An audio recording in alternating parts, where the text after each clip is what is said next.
I'm Sonal Mehrotra Kapoor. I'm Toya Singh. That and some very, very interesting conversations about the marriage decisions, the wedding choices that millennials are choosing to make or not to make. We'll discuss that and more on the show. Let's take a look at the headlines.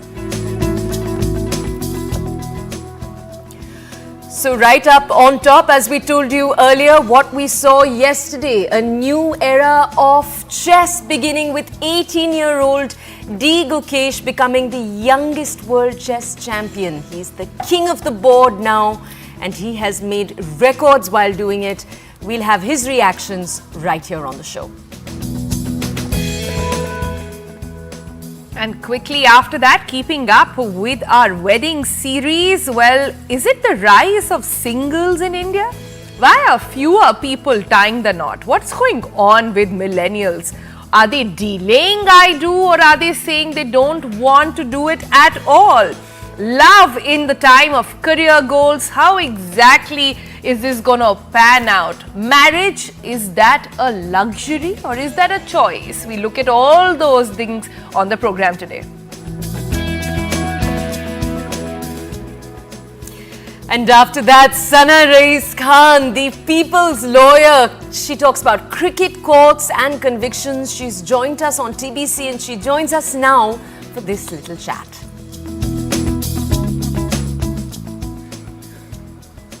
And since it's Friday, we've got the weekend calendar packed up for you. What's new and hot, what to watch in theatres, at home. And if you are in mood of some stand-up, the ultimate weekend guide, TGIF, is here.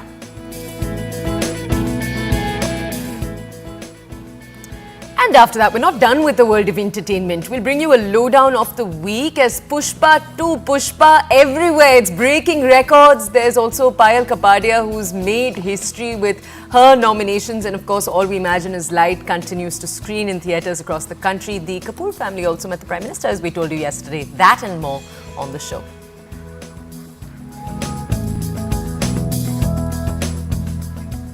We're starting the show today by basking a little in the brilliance of a historic chess triumph that the entire world watched on Thursday. Decoded rewrote the record books. He became the youngest ever world champion at 18, and it was a nerve-wracking finale that played out in Singapore. You had the prodigy from Chennai display more of that steely concentration that he's come to be known for. That's right. You know, it was during that really grilling fifth round that we finally saw the opponent Ding Laren crack and make a blunder which cost Laren the game, because before that many thought that it's going to be a tie because it kept going on from round to round. Decoded is 4 years younger than the former record holder, the Russian grandmaster there, who was 22 when he won the title back in 1985. Until now, had been ranked 5th in the world. Let's take a look at what Decoded had to say right after that win. Those emotional moments there that we saw him really break down into. Otherwise, he's such a steely character. You don't get a glimpse of, you don't get a glimpse of the little boy in him. But you saw that when he won it. Take a look. The biggest thing that I learned about Ding is what an incredible fighter he is. Like, I think we all knew it, but especially for me, the way that he was fighting in all the games. I mean, he was obviously not at his best physically. He seemed to be, at least, but true champions, no matter the circumstances, they fight till the very end, and he just proved that, and it was really inspiring to see, how, despite how the odds are against him, he kept fighting, he kept coming to the board, giving it his all, and yeah, he's a real inspiration for me. I stopped paying too much attention to the youngest, all these numbers, these records, but yeah, I mean, there is this famous clip, I think, which I did with Sagar in 2017 or something, where I said I wanted to be the youngest world champion, and now that this is not just a dream but reality, I think that that 8-year-old kid would be really happy.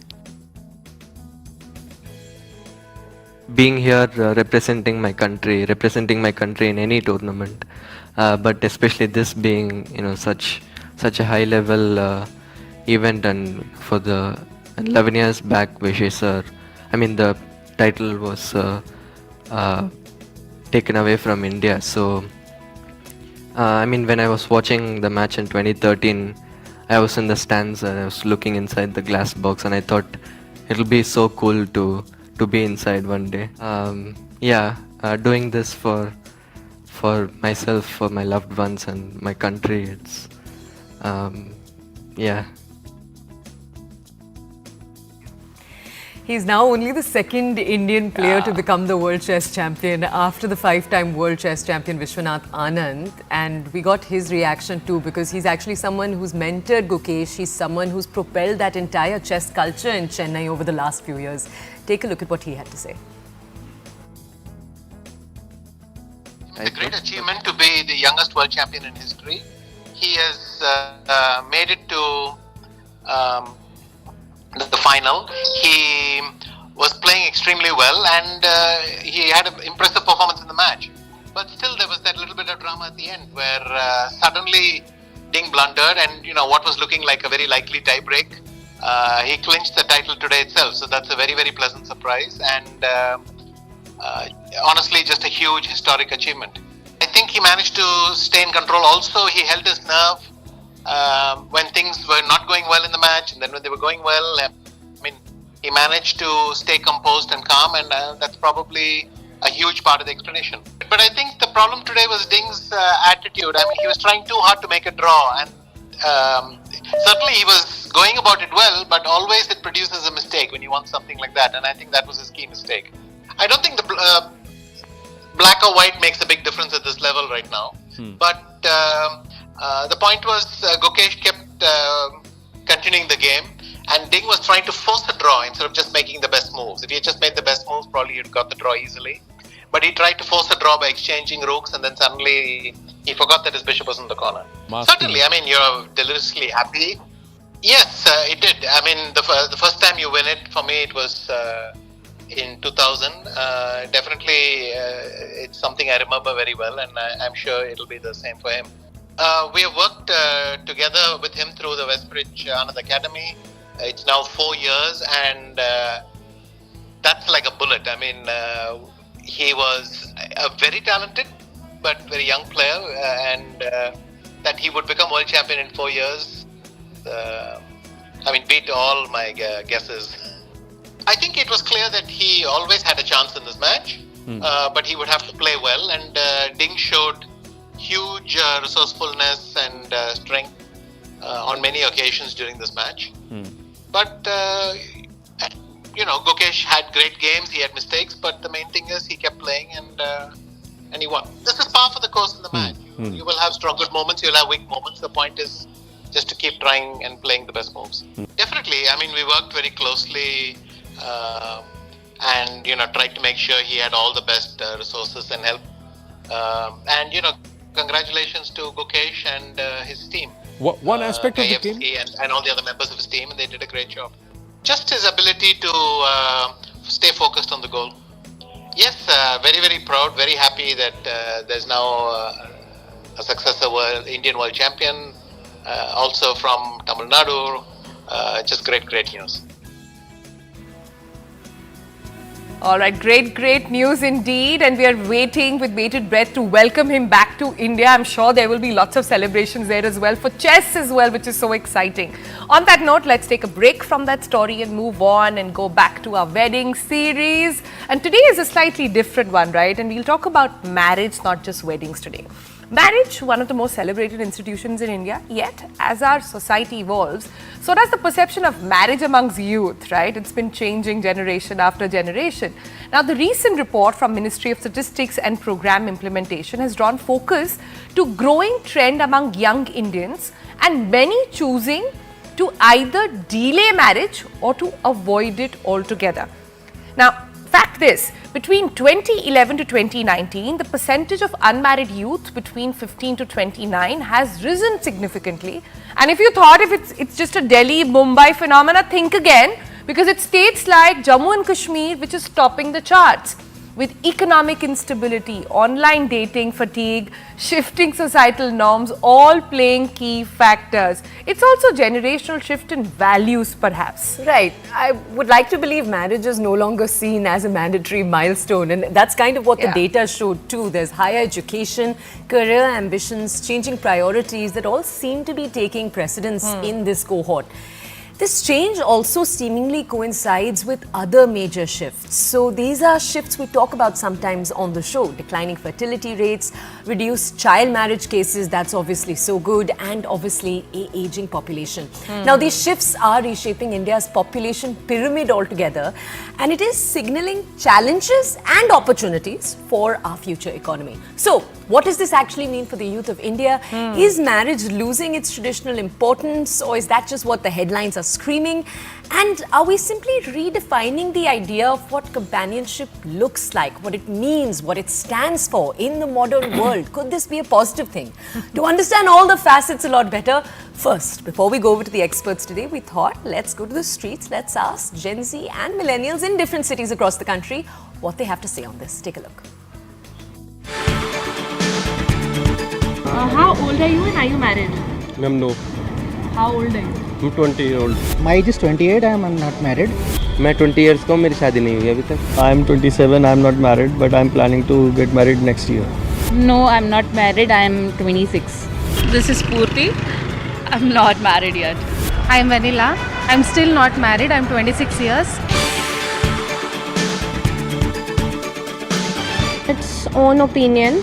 My opinion is depends on the person. Like if I'll be with someone, I want them to acknowledge me as their own person, not as ki chalo theek hai, it's a casual dating or something like that. Yeah, I believe in marriage. While since I'm preparing for UPSC, I have to clear UPSC before the marriage and all.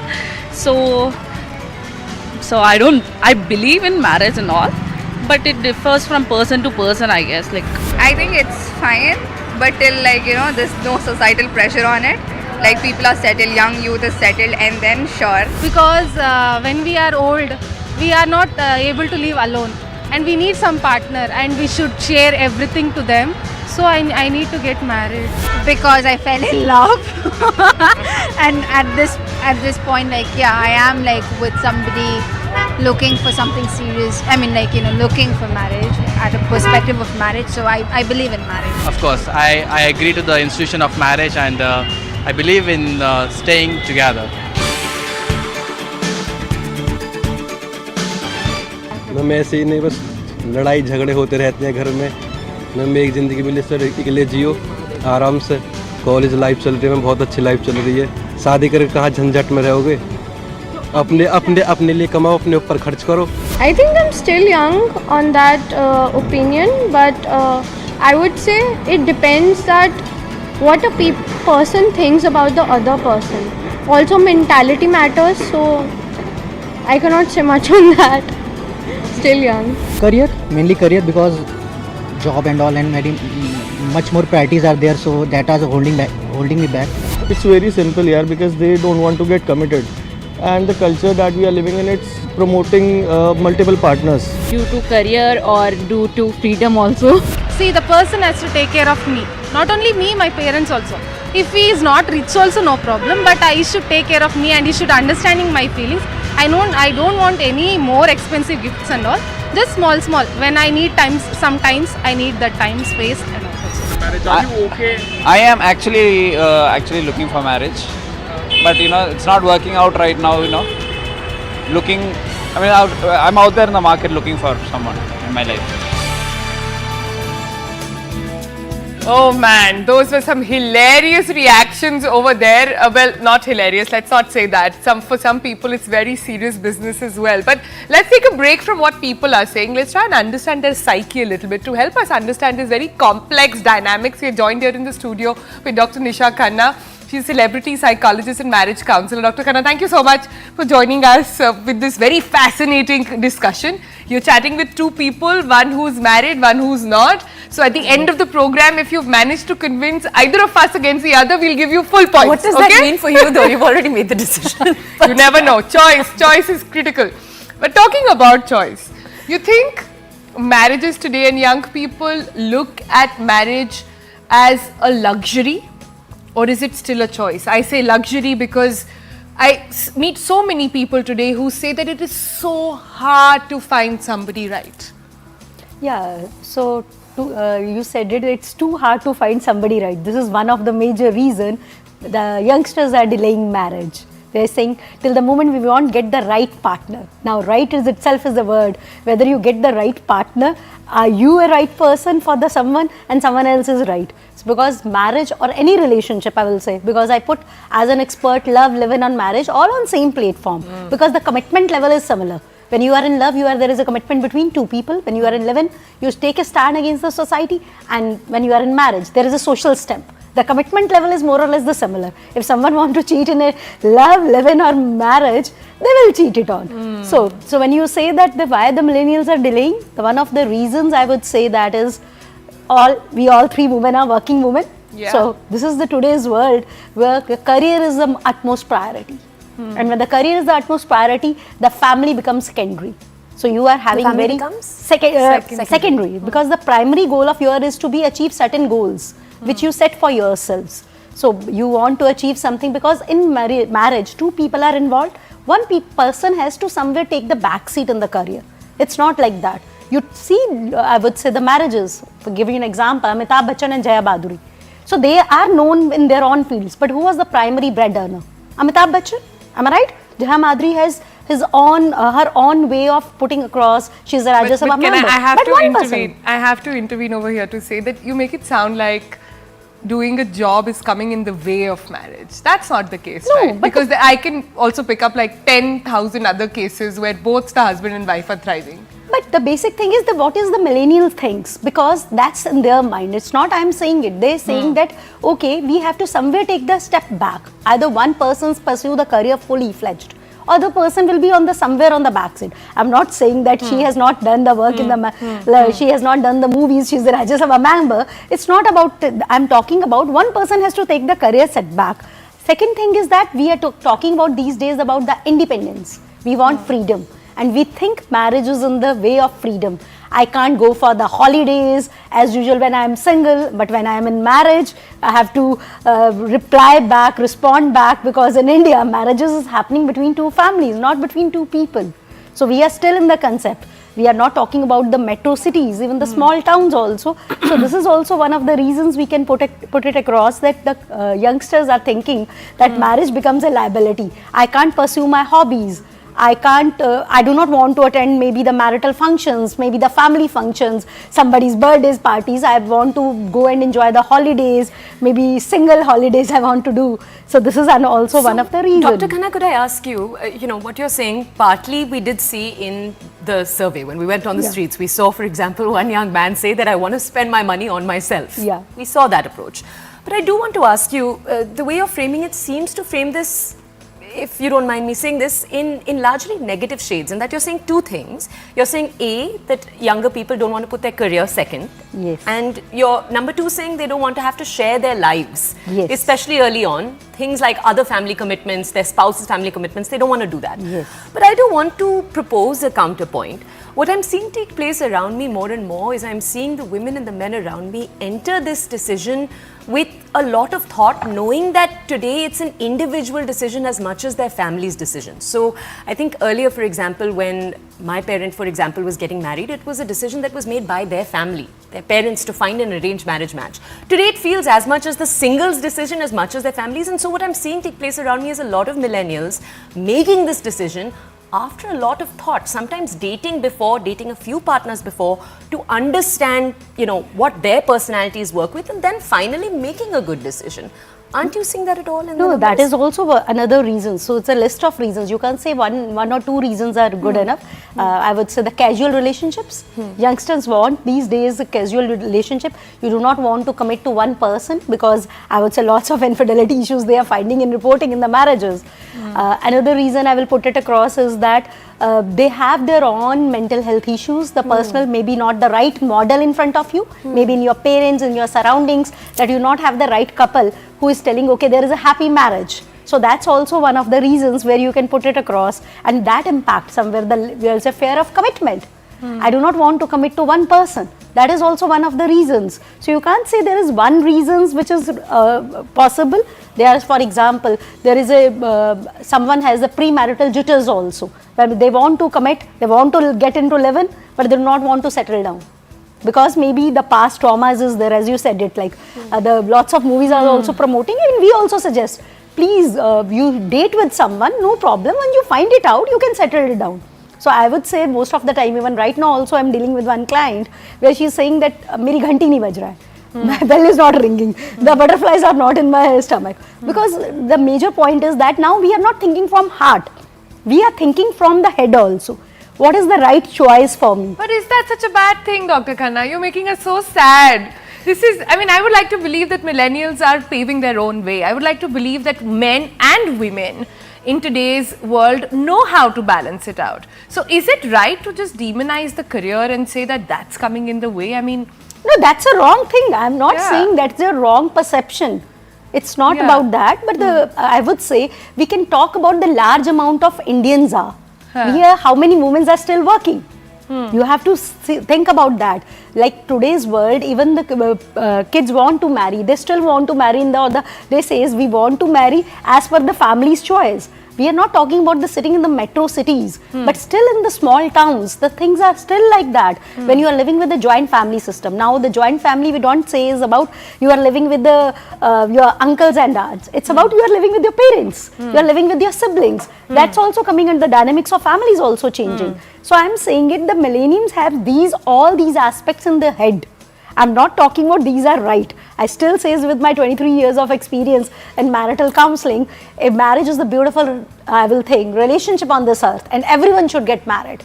I will not still, even after seeing so many the marriages which the other people have problems, it's a long time commitment. And I've seen, it's beautiful, because when in marriage, if you want to live for a longer, you have some key aspect which you need to be remember.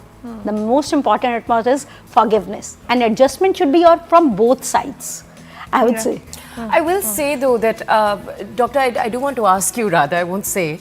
I do want to ask you, I do think there is a lot of frustration among millennials when they see, for example, older women, so women in their 50s and 60s, because a lot of the conversations we've heard around the idea of marriage espouses exactly that, the idea of forgiveness, for example. And I've heard a lot of women say that I don't want to forgive, I want to live this relationship on equal terms with my partner. I want to pursue my interests fully. And I hear a lot of women in their 50s and 60s these days, you know, say that they wish they'd lived their lives, 60s and 70s even, slightly differently. I think maybe millennials are hearing that and wanting to make different choices at this age.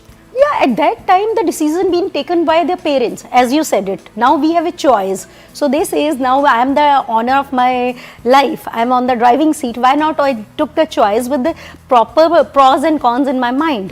Those pros and cons would be, which will be maybe I am finding it out, I am earning good. So I want a partner who is equally earning. So that's also one of the reasons. The financial independence is also playing an important role. I want a partner who is maybe earning equal to me or more than me. So when you say the marriage is a luxury, is the adding of two people. Like day before yesterday, I was listening Indrani Nui. She was saying it that in the whole life we were earning two salaries, and we were having our lifestyle on the lesser salary of one person, and that was the choice she thought of in the late times, that she will give I would say, break on her career or pause on her career. So I will say, thinking about that, it's a mutual decision. But in a relationship, it is not always like 80-20, 70-30. Now the time is changing. It's about 50-50. The person who was earlier 70 can be 30 now. And it's like 80-20, maybe 20-80. No, but picking 60-40 up your and 40-60. of Indra Nui, I think that's what you So meant. supportive partner. Yeah, I would so say. she's one of the biggest advocates of saying that, you know, life will never be the same. But she's also actually from a generation, not millennials, but somebody who went on to make such a beautiful life for herself, inspiring life for herself and her daughters, and for everybody around her. So is it, let me sort of fine tune this a little bit. Are we saying that young people are finding it harder to find somebody who matches their idea of life? Is that what is happening? Because it's not necessarily being demanding. I think it's just exercising their choice. It's basically And a checklist. the irony is that we are in the age of online dating, matrimony websites. There are so many options. How come yet people are getting married lesser? The basic thing, heartbreak. The people are having heartbreaks. They want to be single, want to get overcome, not get into rebound thing. They don't want to get into the relationship which is toxic, because we as a therapist also says it's better to be single as compared to be in toxic relationship. So now the people are more aware about their feelings. Now if you go to the generation when she was talking about 15, 60 years old people, at that time they were not aware what they want. And especially when you are in teenagers at that time, you was not aware what you are looking for in the relationship, because the freedom from the family's end was not there. Now we have the choices. So now the families also ask whether Choice is the reason. Choice is making us confused, and choice is doing this. I mean, come on. But I don't think that's what I think. Choice is such a good, Exactly, empowering thing. exactly. Which is, No, it is empowering, but when you are taking a decision, you have to think about the pros and cons. You not only think about what you are thinking, you have to think for the long term also. So in the long term commitment, when you are thinking, so where you are standing. So it's about, you are only focusing on your career, you want a relationship. Definitely, to have a healthy life, you need people in your surroundings, and you want someone who stand by for you, the long term commitment. It's not about, you have friends, I have friends, but it doesn't mean what is the role of a partner. That's different than a friend. But so a person has to realize that. As I said, the right ideal in front of you is, you will hear about the happy marriages. You will see that people who are staying single, it's not about staying single is being lonely or alone. So that's a problem. Now youngsters are finding, I'm not lonely, I'm maybe alone. Yes. That is also the reason. You Yeah. can say that alone I can still do lots of things. I can do adventure. which is a great thing. Yeah, which is That's a not good thing. bad at all. That's a good thing. Yeah. The basic thing is, we have to tell I think so, millennials, you have to understand that it's not about taking freedom when you are getting into a relationship. The freedom, the partner is a understanding. Definitely, if my partner will give me a space to go for the single holidays, I also give the person a space to go for the single holidays. Why not? Even as a therapist, I promote I will say couples, go for holidays if you are married. What's the deal? Go and meet your friends. Kar lo shaadi. That's the mantra. Daro That's mat. it. Which is lovely to hear. At the same time, I don't want to encourage people to do anything out of that. I'd say, listen to this, but at the same time, the idea about today's program and segment is also not to say that what is right and what is wrong. You do you, right? The choice is yours and it's your life, and that's what really matters. This is just to sort of throw a trend out there for people to take note of. Thank you so much, Dr. Khanna, for joining us on this fascinating discussion. yes, I'm hoping that people are reading more, talking more about such topics, and making empowered decisions. Have as open we discussions. This is something we should all be so Right. open and encouraging of. All right, we're going to head into a quick break. Thank you, Dr. Khanna, for joining us. We're going to head into a quick break, and after that, we are switching tracks entirely. We're going into the weekend watch list. It's, of course, Friday, which means we tell you everything you can watch, everything you can see and hear, both at home and stepping out with your family this weekend. So stay with us. We'll bring you the weekend guide on the other side.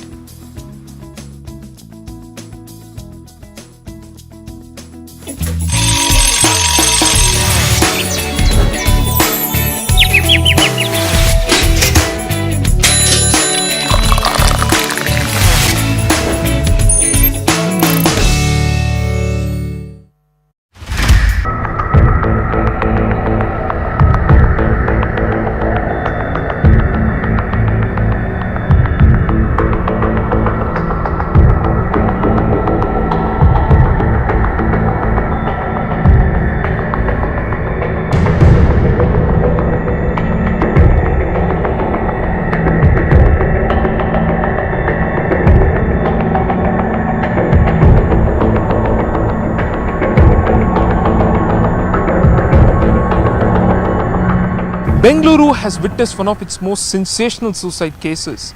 The case of Atul Subhash has got international recognition now. Atul Subhash, a native of Uttar Pradesh who worked as a techie, a top director at a firm in Bengaluru, committed suicide at his Marathali residence early on Monday morning. The entire case, the disturbingly detailed suicide note, the video that he had shared with his friends, and the checklist that was prepared to execute this suicide, all this has got a international recognition and has made news for the nature of the entire episode. Atul Subhash has alleged in the note and the video that he faced a lot of harassment from his wife and her family members for money, and that they even did not raise his son right, and that how he faced a lot of battles for the custody of their only son. Atul's video and how he has narrated his experiences has also drawn a lot of recognition and attention online, as many on social media, including men's rights activists, have called for the sacking of Nikita Singhania for suitable punishment, and that many men face torture from women, and this was not something exclusive to women and how they face crimes from men. But who is Nikita Singhania? What do we know of her and her family members? According to police sources, Nikita Singhania is a native of Jaunpur in Uttar Pradesh. Armed with a BTech and MBA degree, she has worked in the field of AI for over 10 plus years before finally starting work at Accenture in 2019 as a senior analyst in their AI engineering department. She met Atul Subhash on a matrimony site and married him in April of 2019, and the couple moved to Bengaluru, and apparently marital discord started early on, with Atul Subhash having been accused of demanding dowry and harassing and assaulting his wife in this very name.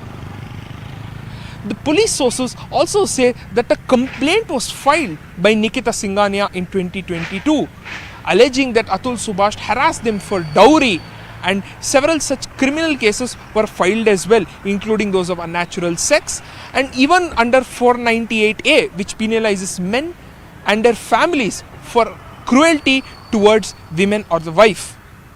With several such cases, this is what is led to have believed, or what is led to have caused the suicide of Atul Subhash.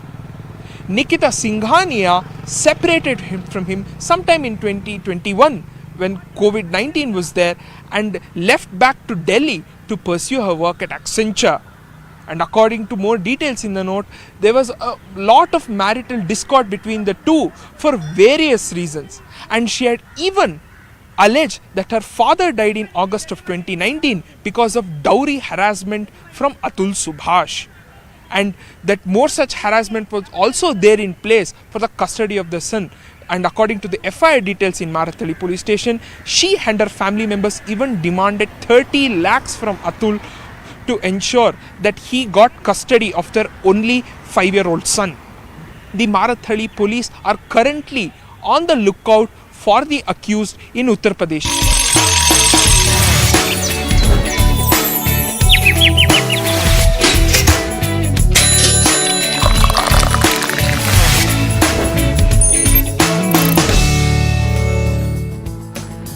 Hello there, welcome back. It's time to take you through stories from India and across the globe. We'll start with what the RBI is up to. RBI has increased the UPI Lite wallet limit of rupees 5,000 and per transaction limit of 1,000 in order to encourage wider adoption of the popular instant payment system through mobile phones. UPI Lite transactions are offline to the extent that additional factor of authentication is not required, and transaction alerts are not sent in real time.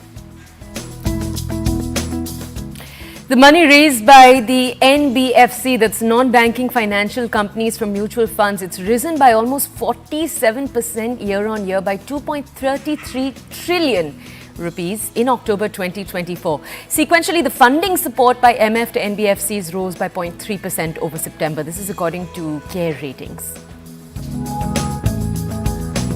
India's housing market is booming, with 2024 projected to be the best year yet. Over 3 lakh homes worth 5,10,000 crore are expected to be sold across the top 7 cities, driven by economic growth and infrastructure improvements. Sales in the first 9 months already reached about 2,30,000 homes, indicating continued robust demand and the rising capital values. And right after that, we bring you news about posts created as the Union Minister for State Home Affairs Nityanand Rai informed the Rajya Sabha, this was within a written reply, that 71,000 new posts have been created in the Central Armed Police Forces and Assam Rifles within the last 5 years. Nityanand Rai also, this was all within a written reply, said that there were 1 lakh vacancies in Central Armed Police Forces and Assam Rifles as of October 30th.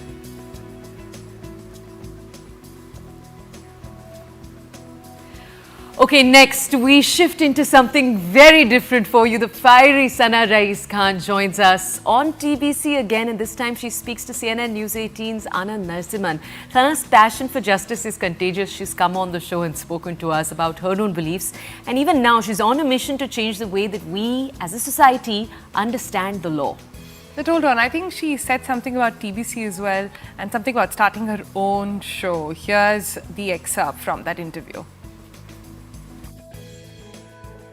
Social media में आप क्या अपने आप को कैसे दिखाना चाहेंगे as a lawyer अपने केसेस के बारे में या as a person in fact I'm planning to start a show a legal show where I can reach out to people and I can simplify law and law becomes accessible because आज अगर आप देखो law हर चीज़ में law is everything and everywhere and people want to know उनको पता भी नहीं रहता अपने basic rights के बारे में तो उसको simplify करके through a show probably on TV or because I've got offers also similar offers also yeah so I'm contemplating doing that why not because I in fact recently got a very good offer see अच्छा they must be paying you a lot of money no that is oh god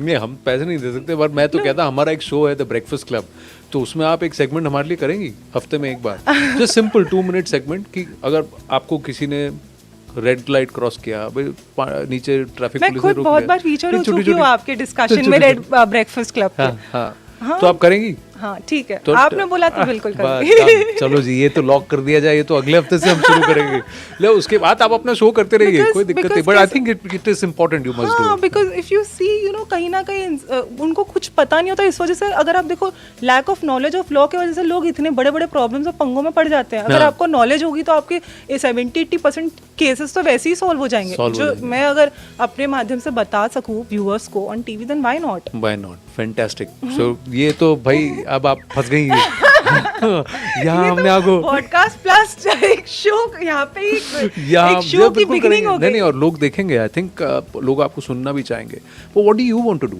आप क्या करना चाहती हैं what's your goal आपने कोई 5 साल 10 साल I want to be a legend just want to be a legend क्या ब्रिलियंट स्टेटमेंट है living legend you want to be तो ये क्रिकेट नॉट मरने के बाद नहीं तो ये इरफान पठान क्रिकेट ये सब का लेजेंड बनने के चक्कर में क्या कैसे हो गया वो नहीं वो सब तो मेरा शौक है पैशन है आई लव क्रिकेट बचपन से I played cricket also I used to play with my brother and my brothers friends and also I have always had batting bowling क्या हां बैटिंग भी बॉलिंग भी सब कुछ तो फिर इसलिए आपने इसमें भी हां and cricket if you see cricket is like a religion in our country यार 2020 से लेकर 2024 में इतना पैसा कमा लिया कि आप एक लीग भी स्टार्ट कर सकते हो अपना कौन हां Mashallah, touch wood. Yes, I'm one of the highest paid lawyers. And I can say that. Lovely. I charge for each word that I utter in my profession.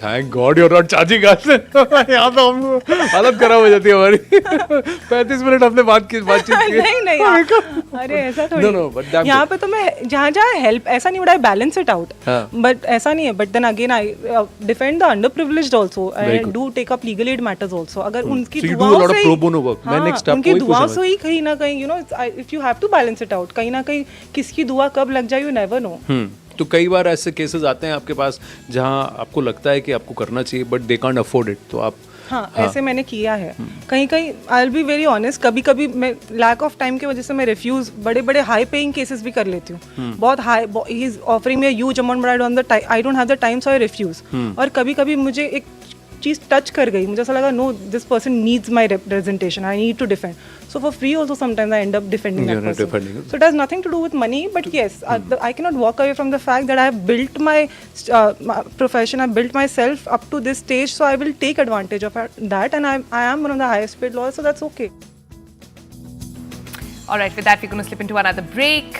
Entertainment lowdown of the week. What to watch, what to skip, what to definitely not skip. All of that coming up in a moment from now.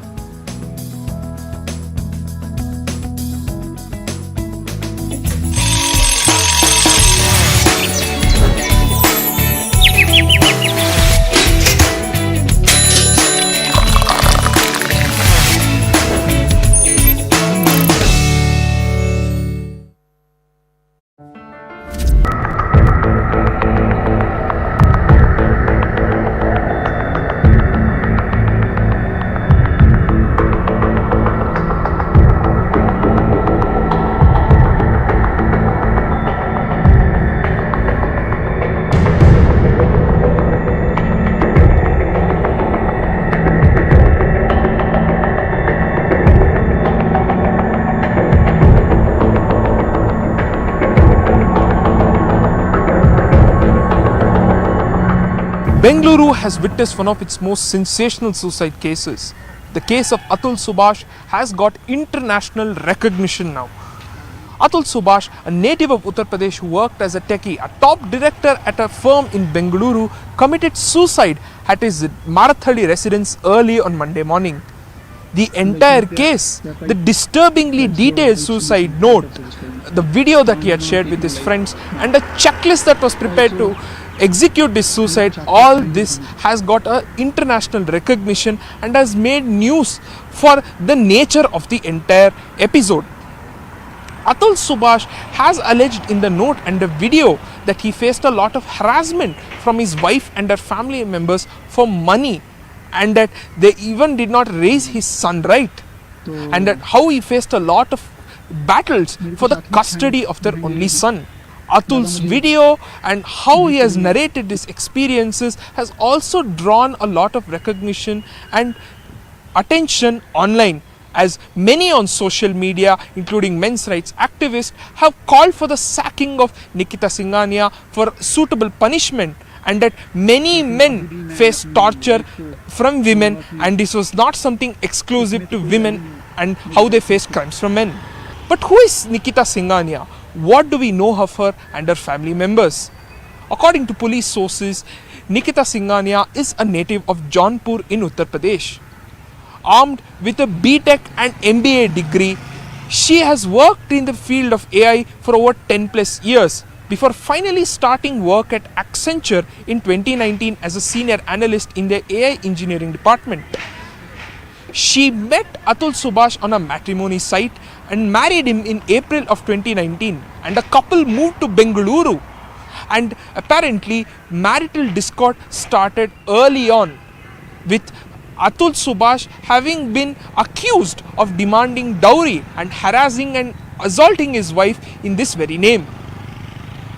The police sources also say that a complaint was filed by Nikita Singhania in 2022, alleging that Atul Subhash harassed them for dowry, and several such criminal cases were filed as well, including those of unnatural sex, and even under 498A, which penalizes men and their families for cruelty towards women or the wife. With several such cases, this is what is led to have believed, or what is led to have caused the suicide of Atul Subhash. Nikita Singhania separated from him sometime in 2021 when COVID-19 was there, and left back to Delhi to pursue her work at Accenture. And according to more details in the note, there was a lot of marital discord between the two for various reasons, and she had even alleged that her father died in August of 2019 because of dowry harassment from Atul Subhash, and that more such harassment was also there in place for the custody of the son. And according to the FIR details in Marathali police station, she and her family members even demanded 30 lakhs from Atul to ensure that he got custody of their only 5-year-old son. The Marathali police are currently on the lookout for the accused in Uttar Pradesh. A team has been sent and a notice is expected anytime soon to...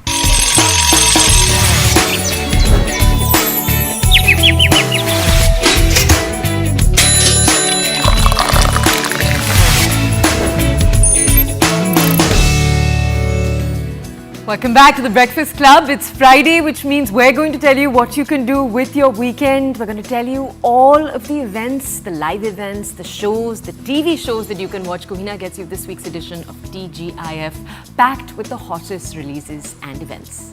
So what's in store this weekend? You can binge watch Manoj Bajpayee's new thriller Dispatch. You can laugh out loud at Netflix Mix Match Season 3. Or you could just rock out with Bryan Adams' India tour, which was fab, by the way. And there is so much more to do on Disney plus Hotstar as well. Latest comedy specials which are doing the rounds. Here's the full scoop. Take a look.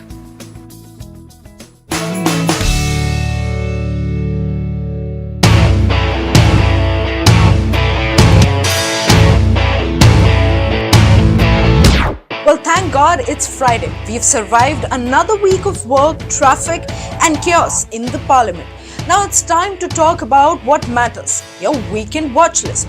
Well, here's everything you'll need. So let's dive right in. First up, Manoj Bajpayee is bringing the heat back in Dispatch. Well, he plays Joy, a crime journalist trying to uncover a multi-crore scam in Mumbai's shadowy underworld. Well, what are the stakes? His career, his personal life, and maybe his sanity. So if you've loved Sacred Games or Delhi Crimes, this gritty thriller will have you hooked. Well, in the mood for love or romance, Netflix's Mismatched is back with its third season. Dimple and Rishi are navigating relationships, careers, and all the messy things in between. It's awkward and sweet, and it'll make you feel like maybe texting your crush or blocking them, depending on the episode. Now, for music lovers, Bandish Bandits returns in season 2. It's got everything: Indian classical, pop, romance, and a bit of drama. Radha and Tamanna are back, and their musical worlds are bound to leave you humming all weekend long. While switching gears to something more glamorous, Maria. Angelina Jolie is taking the center stage as Maria Callas, the opera icon. Think The Crown vibes mixing up with a little bit of drama, heartbreak, and a lot of high notes. Well, comedy fans, I didn't forget you. Jamie Foxx is back on Netflix with What Had Happened Was. He's hilarious, raw, and spilling tea on everything from his health scare to the chaos of his life. It's laugh out loud funny with a touch of inspiration. Perfect for a chill Friday night. And for the thrill seekers, Carry On is the way to go. Taron Egerton plays a TSA agent caught in a deadly game of blackmail on Christmas Eve. Jason Bateman is the nemesis, and let's just say things get wild. This one's got suspense, danger, and enough twists to keep you on the edge. Now for the musical performance that's got everyone, right from the millennials to their parents, thrilled. Now, musical legend Bryan Adams is in India with his So Happy It Hurts World Tour. Get ready to holler. It was the summer of '69, and the lines from all his other hits as Adams reaches Mumbai today and surrenders cities like Bengaluru and Mumbai over this entire weekend. Tickets are selling like hotcakes. Go grab them now, because this is one concert you really don't want to miss. And for my Delhi and Gurugram folks, Gaurav Kapoor is live with his stand-up show. Now, he's funny. You laugh till your stomach hurts and get your gang together, because this is the kind of comedy you need after a long, hectic week. So there you have it. Whether you're binging Netflix, grooving at a concert, or catching a live stand-up, just go out there and make it count. This is Kuhina Sharma signing off. I'll see you next Friday with another round of TGIF Roundup, only on The Breakfast Club Show. Until then, stay fabulous and stay happy.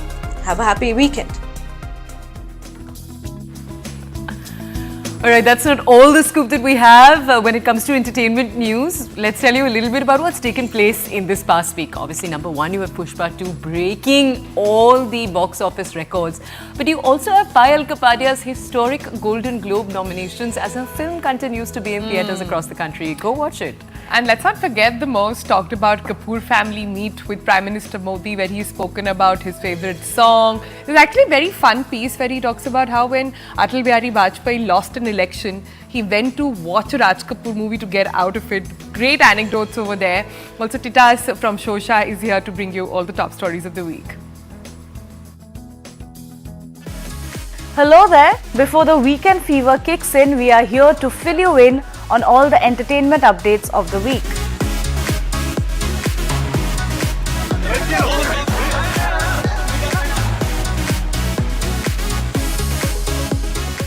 Allu Arjun's Pushpa 2 has set the box office on fire.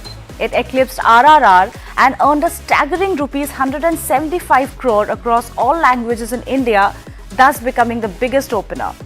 Recently, it broke another record and became the fastest film ever to surpass the rupees 1000 crore mark. Reportedly, its Hindi version has earned more at the box office than its Telugu version. Further, Pushpa 2 hit headlines in Tamil Nadu by becoming the first non-SS Rajamouli film to gross over rupees 50 crore in the state. Pushpa 2, however, has also been at the receiving end of criticism from various quarters. after reports of criminal charges against Allu Arjun and Hyderabad Sandhya Theatre, where a stampede resulted in the death of a fan. Siddharth recently brushed off the euphoria surrounding its trailer launch event in Patna, where thousands of fans had gathered to catch a glimpse of the favourite star. Siddharth stated that it's not a big deal to gather crowd in India and that people would come together to even see a JCB at a construction site. Vikramaditya Motwani, on the other hand, slammed Pushpa 2 for hogging theatres, leaving no shows for All We Imagine as Light. Payal Kapadia created history as she has been nominated for Best Director Motion Pictures at the 82nd Golden Globes for her film All We Imagine as Light, thus becoming the first Indian filmmaker to be nominated in this category. The film has also earned a nomination for Best Motion Picture Non-English Language. Soon, love poured in from all quarters, including Alia Bhatt, who congratulated Payal and said that history is ours. Earlier this year, All We Imagine as Light won the Grand Prix at the Cannes International Film Festival. A family feud between veteran Tollywood actor Mohan Babu and his youngest son Manoj Manchu got ugly. In a viral video, Manoj was seen not being allowed to enter the family home in Hyderabad, while Mohan Babu filed a complaint saying that there is threat to his life as his son and daughter-in-law have allegedly occupied their property. A counter-complaint was filed by Manoj in which he claimed he was physically assaulted by goons allegedly sent by his father. This rift, however, has been a long-standing one, with Manoj claiming that his father had unfairly given a major chunk of his properties and businesses to his elder brother, Vishnu Manchu.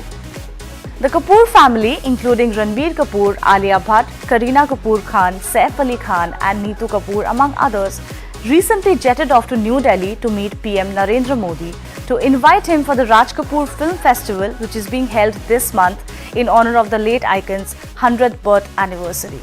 Several pictures from the meetup went viral. In one of the pictures, PM Modi was seen signing an autograph for Kareena's sons. He revealed that he, along with LK Advani and Atal Bihari Vajpayee, watched Phir Subah Hogi after losing the elections. Ranbir also presented to him a special gift from his grandfather's archives.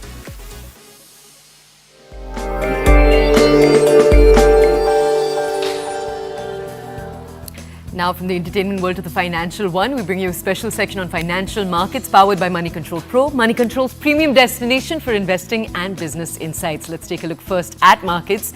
GIFT Nifty trends indicate a weak start for Indian equity indices today. US equity indices retreated to end down. This is after a bunch of economic data cast a shadow on Fed rate cuts. Asian indices are trading mixed as we speak. Investors are fretting over the next US Fed meets outcome. Gold, crude oil prices, these are trading marginally higher in early morning sessions. Let's look at a sector in focus this Friday morning. Diamonds, they are. Diamond certification is a niche industry, one that is characterized by a high entry barrier. Now, gaining trust and recognition from sellers and consumers is important. This business has high initial setup cost of equipment, infrastructure as well. It requires established education practice as well to provide a steady supply of high quality talent. Some companies are now carving out unique niches in this business. You can log into Money Control Pro to find out more about India's diamond sector and the various other insights on markets. It is a premier destination for all the investing views and financial insights you will ever need, brought to you by Money Control.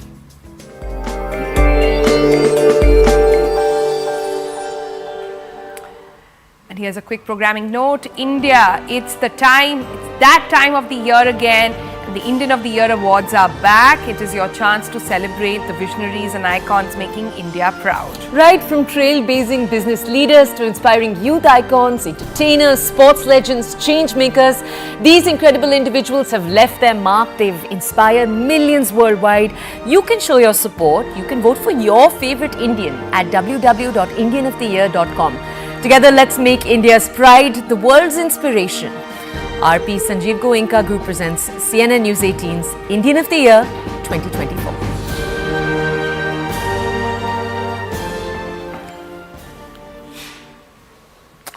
All right then, that draws Friday the 13th episode to a close. It's been a fun one, lots of entertainment, lots of chitter chatter, and of course lots of congratulations to Geek Mukesh. I just realized until you didn't say it, I didn't know it was Friday the 13th, so it's a special one. All right. Okay, see you. Tell us all your feedback. Have a good weekend.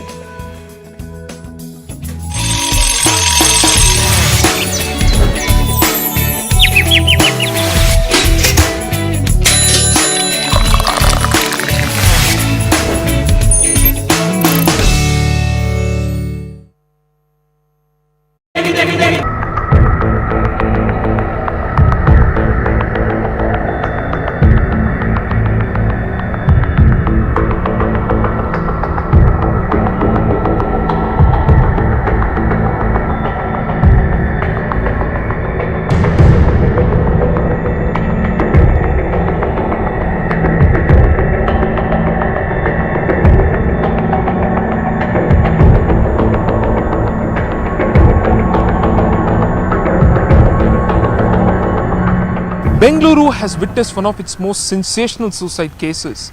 The case of Atul Subhash has got international recognition now.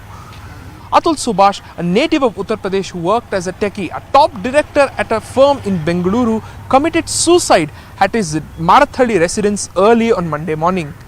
The entire case, the disturbingly detailed suicide note, the video that he had shared with his friends, and a checklist that was prepared to execute this suicide, all this has got an international recognition and has made news for the nature of the entire episode. Atul Subhash has alleged in the note and the video that he faced a lot of harassment from his wife and her family members for money, and that they even did not raise his son right, and that how he faced a lot of battles for the custody of their only son. Atul's video and how he has narrated his experiences has also drawn a lot of recognition and attention online, as many on social media, including men's rights activists, have called for the sacking of Nikita Singhania for suitable punishment, and that many men face torture from women, and this was not something exclusive to women and how they face crimes from men. But who is Nikita Singhania? What do we know of her and her family members? According to police sources, Nikita Singhania is a native of Jaunpur in Uttar Pradesh. Armed with a BTech and MBA degree, she has worked in the field of AI for over 10 plus years before finally starting work at Accenture in 2019 as a senior analyst in the AI engineering department. She met Atul Subhash on a matrimony site and married him in April of 2019, and the couple moved to Bengaluru, and apparently marital discord started early on, with Atul Subhash having been accused of demanding dowry and harassing and assaulting his wife in this very name. The police sources also say that a complaint was filed by Nikita Singhania in 2022, alleging that Atul Subhash harassed them for dowry, and several such criminal cases were filed as well, including those of unnatural sex, and even under 498A, which penalizes men and their families for cruelty towards women or the wife.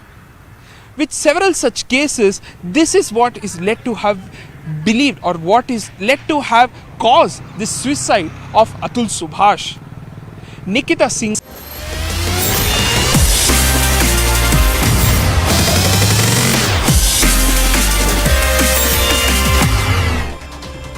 Hello and good morning. Thank you for tuning in to CNN News 18. I'm Shen Elizabeth Matthew. Let's begin this bulletin with the top breaking news that is coming in at the top of 9 a.m. Now, what the breaking news is that 6 schools in Delhi has received bomb threat emails today. Now, fire officials and police on the spot, and Delhi police says that nothing suspicious has been found yet. Now, these 6 schools include Bhatnagar Public School in Paschim Vihar, Cambridge School, Sri Nivaspuri, DPS east of Kailash, South Delhi Public School, Defence Colony, Delhi Public School, which is in Safdarjung Enclave, Venkatesh Public School in Rohini. I'm now joined by my colleague Anvit on this broadcast. Anvit, once again, we are seeing that this menace of a bomb threat has come back in picture. Earlier, of course, it was the airlines, and now once again, the schools have been hit because of this. What are you gauging from your sources in Delhi police? What is the line of investigation here? What has been found? Is this a hawk's call as of now?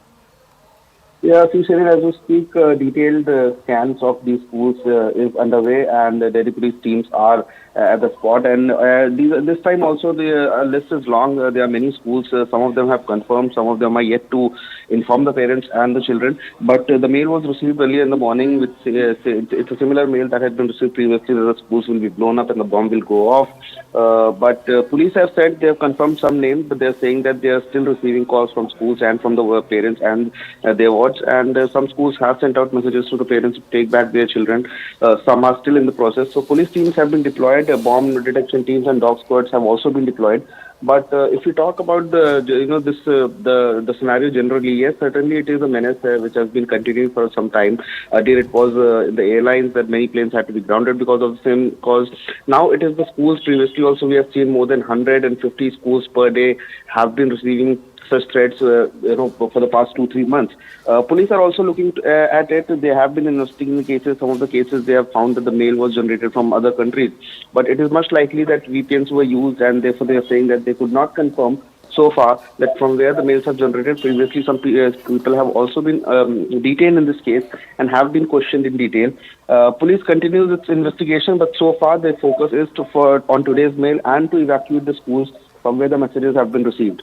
Some schools have confirmed, or more news are coming in. Police are in the process, and as you see, the schools that have confirmed, they are being scanned in detail. Police teams have been deployed, and children have all been evacuated. All right. Thank you, Anvit, for getting us all those details. So this is the second instance in a matter of 1 week where schools are getting threat mails. Now, we are in fact getting some reaction from the concerned parents. Listen in.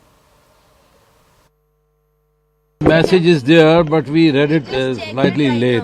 आपने late देखा message हाँ. क्या लिखा हुआ है message में What is क्या the school message ने there? बताया It's written that the school is closed today, so What is the reason of closure? क्या उसने रीजन दिया हुआ है वही clearly वही स्कूल की वही. तरफ से? unavoidable circumstances. There is no disclosure of the bomb hoax call or something like that. A week back, we received the same message and the school was closed. But we came to know earlier, so we didn't reach the school. So today we didn't see the message, so that's why we are here.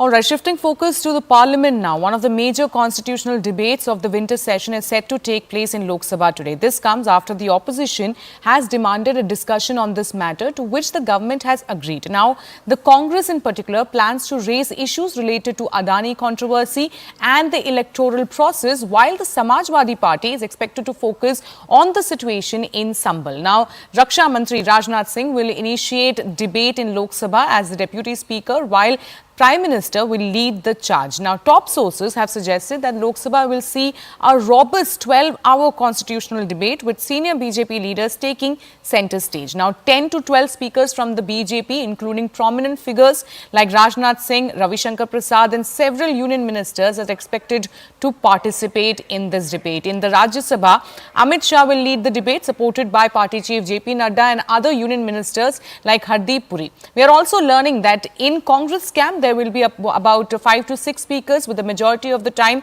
will be dedicated to Rahul Gandhi and Priyanka Gandhi Vadra, and in all likelihood, Priyanka Gandhi will lead today's debate from the Congress side. मुझे ऐसा लगता है कि Congress party और अन्य विपक्षी दलों ने जिस प्रकार से संविधान के बारे में हमारे बीजेपी के ऊपर बहुत सारी टिप्पणियां की थी, और अगर वो ईमानदारी से चर्चा करना चाहते हैं तो उनको शांत रहकर अपनी बात को कहना चाहिए, और भारतीय जनता पार्टी भी पूरा जवाब देने को तैयार है। अगर वह संविधान की चर्चा में हल्ला करेंगे, हाउस को डिस्टर्ब करेंगे, तो मुझे लगता है सदन का समय व्यर्थ करेंगे। और कल उनकी इतनी पोल खुल जाने वाली है कि संविधान को लेकर, बाबा साहब भीमराव अम्बेडकर जी को लेकर जितनी उन्होंने टिप्पणियां की हैं और जितना कांग्रेस पार्टी ने बाबा साहेब डॉक्टर भीमराव अम्बेडकर का अपमान किया है उतना आज तक किसी भी राजनीतिक दल ने नहीं किया। भारतीय जनता पार्टी उनकी परतें खोलकर रख देगी।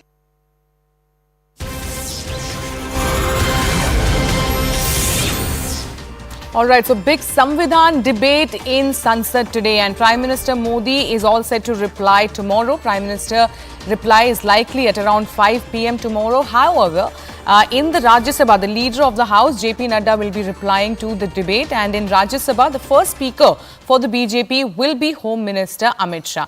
I'm now joined by my colleague Payal Mehta on this broadcast. Payal, what is the line of attack that is going to be from the BJP side, and also the most crucial speech where all eyes will be of the Prime Minister that is going to be is all set for tomorrow?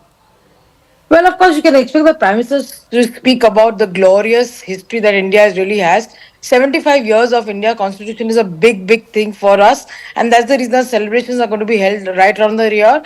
But the Prime Minister obviously will also be replying to the attacks that the opposition parties, especially the Congress party, has been making, Sharon, on the same matter amongst the public. They try to spread a rumor amongst the public in the Lok Sabha, which actually cost the BJP several seats, essentially saying that the constitution is in danger, and if the BJP comes, then they'll tinker with the reservation policy. But none of this has been possible.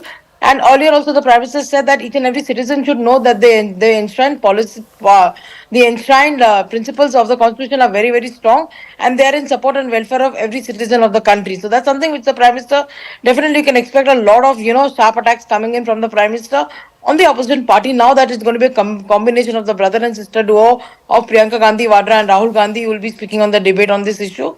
But the BJP is also trained its guns very, very carefully. So Deputy Leader of the Lok Sabha, Rajnath Singh, opens the debate. Prime Minister Narendra Modi, who is the Leader of the Lok Sabha, closes the debate. In the Rajya Sabha, it will be Amit Shah who will be opening the debate, and JP Nadda, who is the Leader of the House, who will be closing the debate. Of course, Kiran Rijiju and the other leaders will also be speaking on this matter. From time to time, intervention will be done. All right. I request you to stay with us, Payal. Let me now go across to Arunima. Arunima, when we talk about the opposition parties, each one of them have in fact been debating a constitutional debate. But my question is there a difference of opinion among themselves when it comes to the key issues that should be raised? Because the Congress party, it seems, is going to focus on the crony capitalism. Samajwadi party is going to focus on Sambal. So is there a division on the key issues here?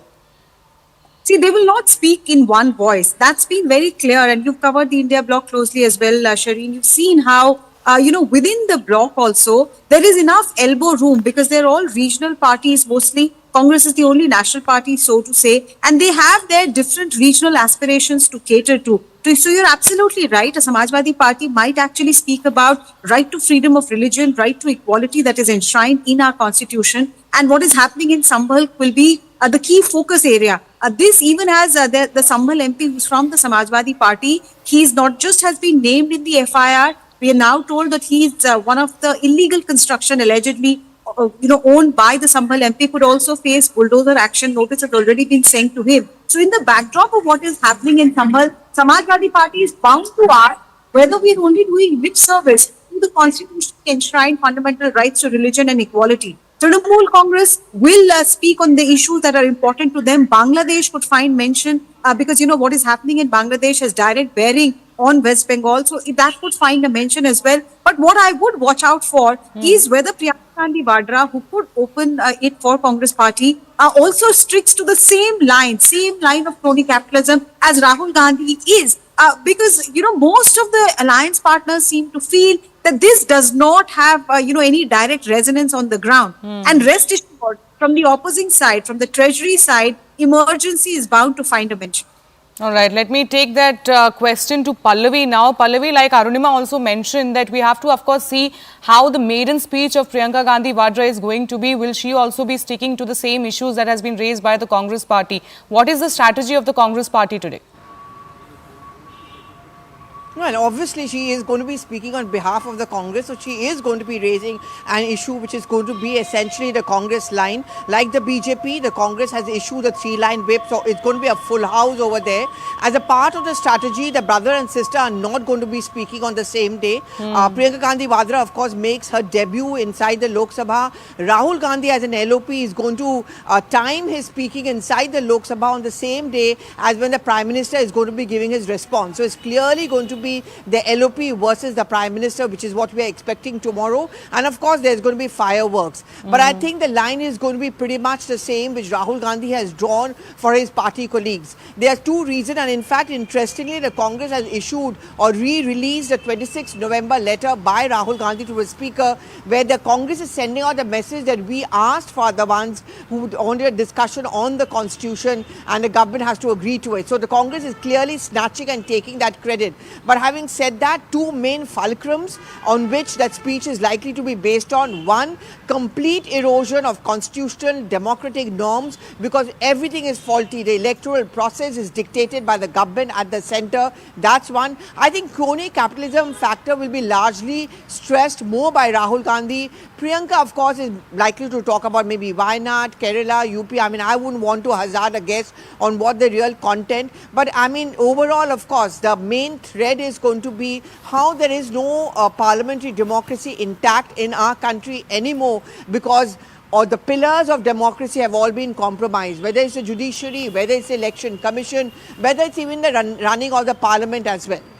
So, all right. Thank you, Pallavi, for putting all those things into perspective. Of course, this is going to be a very crucial debate that is going to take place in just a matter of an hour or so. We will, in fact, keep coming back to all of you. I request Pallavi and Payal to stay with us, and I thank my colleague Arunima for getting us all those details. Now, the Modi government's push for the One Nation, One Election bill has sparked a heated debate in Parliament's winter session. The Union Cabinet cleared the bill, drawing sharp criticism from opposition leaders. Tamil Nadu Chief Minister M.K. Stalin slammed the move as draconian, claiming it would undermine federalism and silence regional voices. Now, calling it an attack on democracy, he urged citizens to resist. Meanwhile, the ruling party and its allies have welcomed the initiative as a step forward, streamlined governance. Now, the debate over the bill is expected to dominate the winter session, with both sides presenting strong arguments. Let me now go back to my colleagues Pallavi and Payal. Pallavi, what is really the stand of the Congress party? Jairam Ramesh says that we have already made our stand clear. Mallikarjun Kharge has given the response. Take us through the response of the Congress president as far as one election, one nation is concerned. So when you remember, the COVID panel was set up to look into the nitty-gritty of one nation, one poll. Every political party was asked for their response. And like every political party, the Congress too has given its response. The Congress concern, which was voiced by the Congress president, was what about those states where there are still a couple of years left to go? How are you going to synchronize that? It is going to become, the redrawing of the constituencies, the one nation, one poll is going to be structured in such a manner where it is only going to benefit the BJP or the northern belt, and that is where the objection really has come in from the Congress party. It's not going to be an easy one. I think the government has made it very clear their intent, and something which the Prime Minister has said on many platforms, including exclusive conversations with News 18 as well, that there's a lot of wastage of money. Apart from that, development projects are on hold because we are not able to, we are constantly in a model code of conduct. The counter which comes in from the opposition parties is that these are just excuses, and that's the point which also Congress made. These are mere excuses because the BJP is going ahead with it because it wants to ensure that as a political party only it benefits and the opposition ruled states are at a loss. All right. Thank you, Pallavi, for putting all those things into perspective. Let me now go across to Payal. Payal, by when can we expect this bill to be tabled in the Parliament? Well, what we are given to understand is that this bill could be brought in sometime early next week. Now, there are a couple of days that are doing the rounds in terms of when the possibilities, possibly on Monday, is what we are hearing in the Lok Sabha, or possibly on Wednesday after the constitution debate really ends in the Rajya Sabha. The government is extremely sure that they will be bringing the bill, Sharon, and then they will be sending the bill for parliament scrutiny, which means either a select committee can be formed or an existing law and justice committee can examine it and then refer it to a JPC. It remains to be seen what mode the government really takes, but as of now, it seems that the bill will be introduced, and the intent of the government is going to be very, very clear that here we are because our intent is to make sure that we help the country and take the country forward as we build up to 2047. And that's the reason, cutting the criticism coming in from the opposition, we are also willing to send it immediately for extensive parliament scrutiny. All right. Thank you, Pallavi and Payal, for getting us all those details. Now, we are getting a series of reaction on this. Let's listen in. आदरणीय प्रधानमंत्री जी का जो ये vision है ये स्वागत योग्य है। मैं प्रधानमंत्री जी के इस फैसले की बुरी प्रशंसा करता हूं कि उन्होंने वन इलेक्शन और वन नेशन वन इलेक्शन को जो मंजूरी दी है उससे देश का खर्चा भी बचेगा, देश विकास की गति पर तेजी से आगे बढ़ेगा और आम लोगों को भी उसका आम जन को लाभ होगा। देखिए संसद में आने दो प्रारूप, वन नेशन वन इलेक्शन में तो मेरा जो मानना है कि देश के लिए हित में है, जनता के हित में है और विकास की दृष्टि से एक बहुत बढ़िया, यदि एक समय इलेक्शन हो जाता तो उसमें देश हित है, जनता का हित भी है। कैबिनेट ने अप्रूव कर दिया है तो हमारी पार्टी इसका स्वागत करती है। हम लोग इस कमेटी के पास गए थे, मैं भी था, और हम लोगों ने कमेटी को अपने पार्टी के तरफ से और अपने नेता नीतीश कुमार जी के तरफ से, क्योंकि वो शुरू से इस बात के पक्षधर रहे कि लोकसभा विधानसभा का चुनाव साथ होना चाहिए, कहा था कमेटी को कि हमारी पार्टी सपोर्ट करती है इसको। और सबसे बड़ा चीज़ उसका वजह यह है कि हम लोग हमेशा देखते हैं कि ये देश इलेक्शन मोड में ही रहता है, कोई इलेक्शन ख़त्म नहीं होता है, दूसरा का नंबर आ जाता है। लेकिन लार्जली यह है कि एक साथ पार्लियामेंट और असेंबली का इलेक्शन होगा तो 5 साल जो भी सरकार चुन के आएगी वो जनता के लिए काम करेगी। ये एक देश के लिए जो वन नेशन वन इलेक्शन एक उत्साह की एक लहर लेके आया है। सबसे बड़ा चैलेंज एक तो इतना खर्चा होता है, 3-4 महीने में सारे अधिकारी जो है वो ड्यूटीज़ पे लग जाते हैं, सारे संस्थान रुक जाते हैं, और सबसे बड़ी बात जो है हमारे देशवासियों के लिए उनको बार बार जो है वो प्रमोट करना, बार बार उनको भेजना वोट देने के लिए। हर साल जो है वोट देने वालों की जो है परसेंटेज कभी कभी किसी राज्य में आपने देखा कितना डिप कर रही है। तो ये एक this is the need of the hour, और आई थिंक सारे ही इसके पक्ष में है, पक्ष विपक्ष सब ये चाहते हैं कि वन नेशन वन इलेक्शन होना चाहिए। लेकिन ये बहुत पहले होना चाहिए था, लेकिन ये सारे जो काम हैं वो हमारे प्रधानमंत्री नरेंद्र मोदी जी के ही कार्यकाल में हो रहे हैं। हम बिल आने का इंतज़ार करेंगे कि किस तरीके से वन नेशन वन इलेक्शन लागू होगा, क्या उसका खर्चा होगा, कितने ईवीएम्स और लगाने पड़ेंगे, कैसे सिक्योरिटी व्यवस्था होगी, किस तरीके से वीवीपैट मशीन्स जो कम हैं उसको लाने का काम होगा। तो ये सब देखने वाली चीज़ें होंगी। कॉन्स्टिट्यूशनली भी इसको मैंडेट करना, हर स्टेट असेंबली में उसको रेटिफाई करना होगा। तो ये एक लंबी प्रक्रिया है, और जिस तरीके से बिल आएगा उसके अनुसार फिर मैं आपको और इसके बारे में बता सकती हूँ।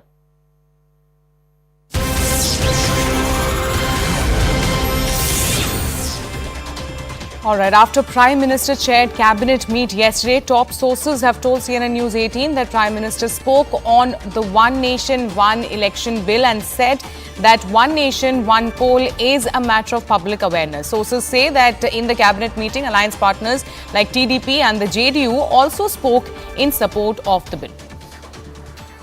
Let me now go back to my colleague Payal on this. Payal, it's a very crucial bill. This could actually change the entire electoral dynamic in the country. And Prime Minister is also pointing it out very rightly that it is in fact a matter of public awareness. We need to make sure that people on ground, the stakeholders, all are very well aware of the importance of this bill. Sharon, the most important line of what we are told that the Prime Minister spoke in the cabinet yesterday was that there is no politics on this, there is no political motive to such a bill. That is something which the Prime Minister elaborated in as many words is what my sources have really revealed to me. Essentially, the Prime Minister said that this is Jan Jagriti ka Vishay, which means you have to educate the public and tell them how it's going to be beneficial for them as well. And there are precedents in the past also when, this has been a reality of thoughts as well. That is something which the Home Minister elaborately explained to the cabinet. But the most heartening fact for the cabinet is that when the cabinet meeting takes place and when a bill is discussed, several ministers do speak on this. For example, Arjuna Megwal presented the contours of the bill to the cabinet. Home Minister presented the entire history, geography, the benefits, and what has really been discussed so far and what is the context of the entire bill. And of course, several union ministers, including NDA partners, immediately spoke on the issue and they welcomed the bill. So that's actually a very heartening fact as far as this is concerned, because the government has always been maintaining that it's going to be something which is going to be uniformly accepted, and that's the reason wider consensus will be encouraged on this bill. So the moment the bill comes, it will be sent for parliament scrutiny. And like Priyanka Chaturvedi was speaking in her soundbite, the government is aware that 50% of the legislations have 50% of the assemblies have to pass this legislation. That's the reason they would like to have debates in the assemblies as well, is also what the government is planning. All right, so all eyes on this crucial bill that will be tabled, and Payal Mehta getting us all those details. With that, we'll slip into a short break. More news and update on the other side. Stay tuned.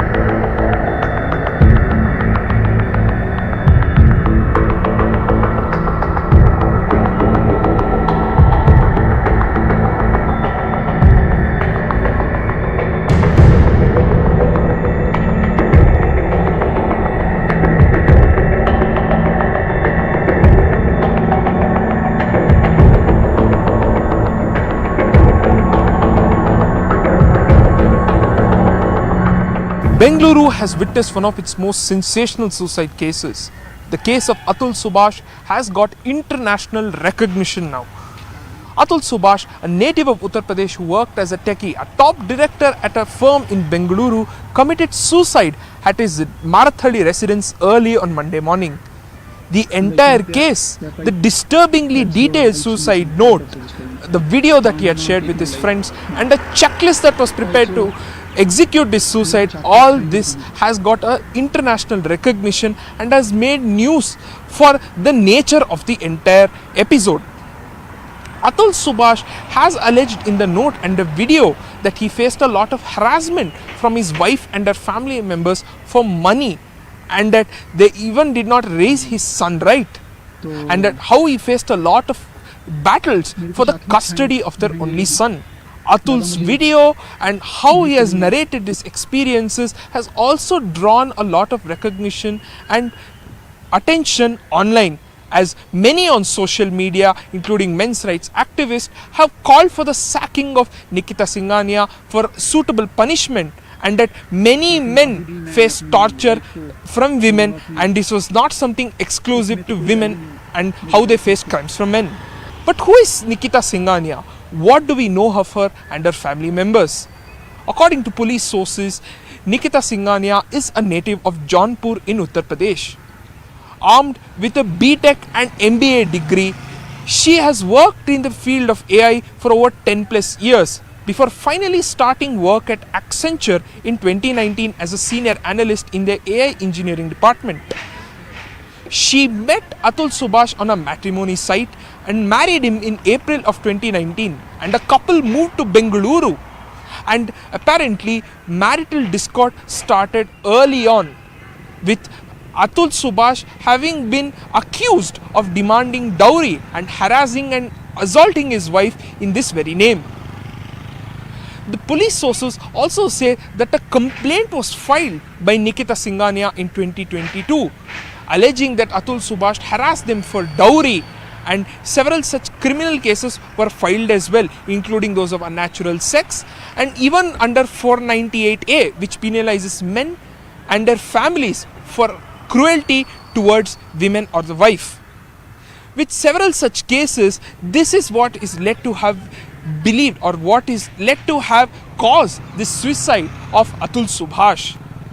Nikita Singhania separated from him sometime in 2021 when COVID-19 was there, and left back to Delhi to pursue her work at Accenture.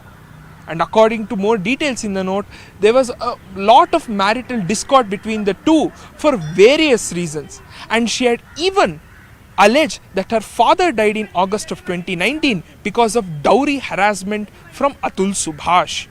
And that more such harassment was also there in place for the custody of the son. And according to the FIR details in Marathali police station, she and her family members even demanded 30 lakhs from Atul to ensure that he got custody of their only 5-year-old son.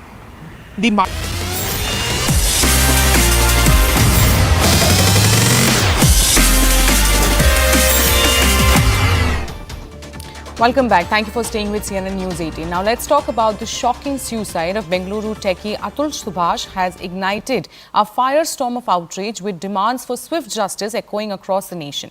Now Atul's tragic end, allegedly due to harassment by his estranged wife and her family, has fueled a large conversation on the plight of men facing allegedly cruelty in relationships. Now meanwhile, the probe into case has widened as Bengaluru police have detained Atul's mother-in-law Nisha Singhania and brother-in-law Anurag Singhania for questioning in Jaunpur. Now, investigations are underway as the case gains national attention.